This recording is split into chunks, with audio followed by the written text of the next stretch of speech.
Olha só, se esse vídeo apareceu para você hoje não foi por acaso. Talvez você more em uma cidade grande ou esteja pensando em ir para lá. Mas antes de dar o próximo passo, Deus quer te mostrar algo que poucos enxergam. Porque por trás das luzes, dos prédios altos e de toda essa ideia de progresso, existe uma grande um alerta urgente, um chamado direto do céu. E se você assistir até o fim desse vídeo, você vai entender porque Deus está pedindo: sai dela, povo meu.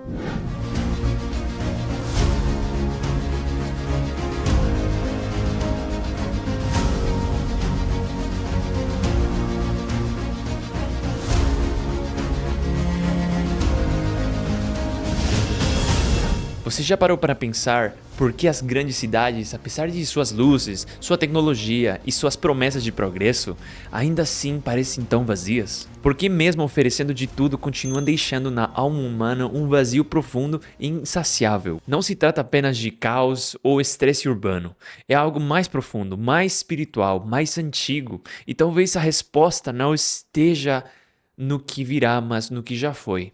E não sei se você conhece a origem das cidades. E tem uma cidade que foi a primeira cidade da humanidade, a primeira cidade da história do mundo. Não foi construída como um símbolo de unidade, mas como um ato de separação. Segundo a Bíblia, Caim, sim, esse mesmo que matou seu irmão Abel, foi quem fundou a primeira cidade. Após receber a maldição de Deus, em vez de buscar redenção, ele decidiu se afastar da presença do Senhor e construir algo por conta própria. O que foi? Uma cidade. O mundo à sua maneira. Deu-lhe o nome de seu filho Enoque. E se você tem a sua Bíblia ou você gostaria de conferir essa informação, você pode conferir em Gênesis 4:17. Aquilo não foi um refúgio, foi uma declaração. Basicamente, ele com isso falou: não preciso de Deus, vou escrever a minha própria história. E esse espírito rebelde, independente e egocêntrico se tornou o DNA original das cidades humanas. Autonomia espiritual, controle humano, esquecimento do divino. Mas Caim não foi o único. Com o passar do tempo, após o dilúvio, os descendentes de Noé também se desviaram. Mesmo tendo recebido uma nova chance de andar com Deus, muitos escolheram o caminho oposto. Separaram-se dos que ainda honravam o Criador e desceram à planície de Sinar. Ali construíram uma cidade, uma torre. E você se lembra daquele nome dessa torre? Uma obra colossal que pretendia chegar ao céu. Você vai em Gênesis 11, você vai achar aí versículo 4 o que estou falando a respeito. Não para comunhão com Deus, mas para fazer um nome para si e evitar serem espalhados em rebelião direta ao mandamento divino. O objetivo era claro: autoproteção, fama, poder. A essência, rebelião disfarçada de progresso. Assim nasceu Babel, que mais tarde se tornaria a Babilônia, o grande símbolo profético de todo o sistema que se opõe a Deus. E milhares de anos se passaram, mas a história se repete. As cidades de hoje não são muito diferentes. Deslumbram com luzes, tecnologia, entretenimento, promessas de sucesso, mas se olharmos com discernimento espiritual, veremos o mesmo padrão de Enoque e Babel. Distração, prazer, pecado normalizado. Tudo é feito para estimular os sentidos, mas quase nada para nutrir a alma.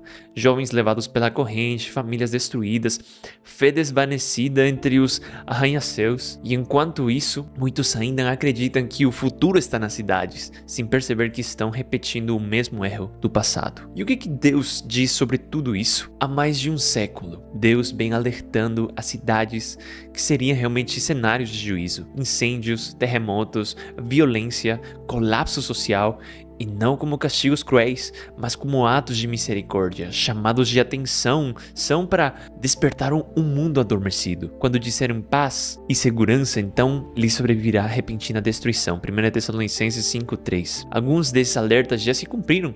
Por exemplo, o grande incêndio de Chicago, o terremoto devastador de São Francisco, arranha-céus à prova de fogo, reduzidos a cinzas. E o mais inquietante é que mesmo assim a maioria não se arrepende, e não se arrepender das obras das suas mãos. Apocalipse 9:20. Seguimos erguendo torres monumentais, arranha-céus de vidro, centros financeiros, ícones do orgulho humano, construções que supostamente resistem a tudo.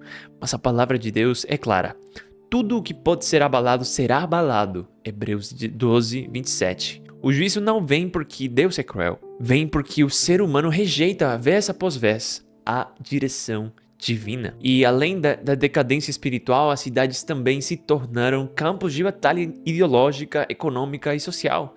Conflitos entre classes, corrupção, violência e um sistema global que, pouco a pouco, vai fechando o cerco sobre os que não se conformam. A Bíblia chama isso de tempo de angústia, em Daniel 12:1. Um tempo em que, se você não se alinhar, será perseguido. E no Apocalipse 13, a gente encontra um verso, que é especificamente o verso 15, que fala: "E foi-lhe concedido que matasse todos os que não adorassem." Há esperança, então, para quem ainda vive na cidade? Sim, e muita esperança.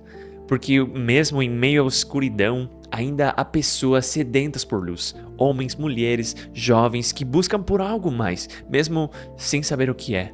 Por isso, o recado não é fuja agora, o recado é desperte, acorde. Prepare-se enquanto estiver aí, seja luz. É por isso que Jesus diz: "Vós sois a luz do mundo. Não se pode esconder uma cidade edificada sobre um monte." Mateus 5,14. Nem todos poderão sair imediatamente, mas enquanto isso, Deus os chama para serem missionários urbanos, para pregar, para orar, servir, até que chegue o momento de partir. E quando será esse momento? A Bíblia nos dá um sinal claro. Assim como os cristãos fugiram de Jerusalém ao verem os exércitos romanos, também nós receberemos uma advertência: a imposição global do falso dia de repouso. Quando essa lei se tornar realidade, será o sinal de que chegou o tempo de deixar as grandes cidades. Então, os que estiverem na Judeia, fujam para os montes. Mateus 24:16. E quando aquela perseguição chegar, Deus vai agir. Sim, haverá perseguição, tentativas de destruir o povo fiel de Deus, mas Ele não os deixará sozinhos. Visões proféticas mostram anjos agindo com poder sobrenatural. Espadas se quebrarão, planos serão frustrados e os fiéis serão guardados como tesouro do céu. É por isso que em Salmos 34:7 diz: "O anjo do Senhor acampa ao redor dos que o temem e os livra." Então, o que nós devemos fazer hoje?